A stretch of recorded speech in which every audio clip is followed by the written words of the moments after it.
Монгол гэдэг зоригтон ирчүүдэн зодгондоор өсөж, зогсоогоор нөхцдөг зоримог сайхан их орон.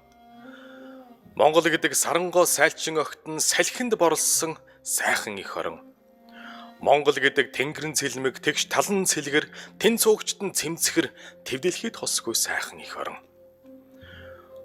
Монгол гэдэг уулын өндөр ургацсан өтхөн урсгалан тунгалаг уужим сайхан их орон. Монголын дуу гэвэл моторын дуу биш ээ. Морьтон залуусыг уйраасан мойлхар нүдтнүүдийн дууг Монгол гэдэг юм. Монголын дурсгал гэвэл мөнгөн боронцтой шохон баримл биш. Мөрн балраагүй их цугааны зам дээр мөнхчин үлдсэн хүн чулуу хэлдэг юм. Эх орны минь уужимд нүдэ бэлчээх гэж, эсхий гэрийн минь хомирт идээ зоглох гэж, эртний Европын эртээ зөрөгтэй жуулчид элсэн цөлөөр нь ангаж явсан мөр бий. Хөнгүү юм шиг өнгийсэн манж дайчин улсын хүрээн битүү хар хилэн малгай хүлэг морины тоосон дунд толгойтойгоо хамт хилийн авааны тентхэн өнхөрч унсан мөрч бий.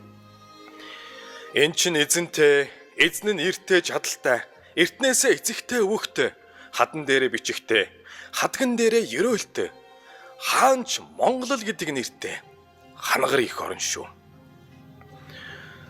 Бөмбөрцөг минь чи хоёр хүнээр хөтлүүлсэн бөөр алаг үнэ шиг гайханхан зогсохдоо бүхэг түргэн гүйдэлтэй жижиг морио сойж бөхөшгүй галын дүлэнд хөрөл нүүрэн гийж бөөмөрглийн аяс хүчит элдэн далайсан бөхтөр толгойд монгол хүний тухай сонссон уу?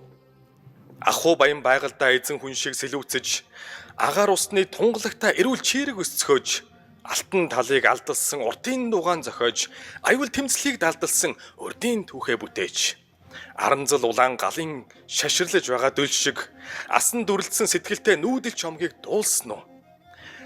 10 барааны газаас уралдах мордын туурай, алдлан тавих сумны оноо дуудах цуурай, агар зандан гашлагнаас няслах сумны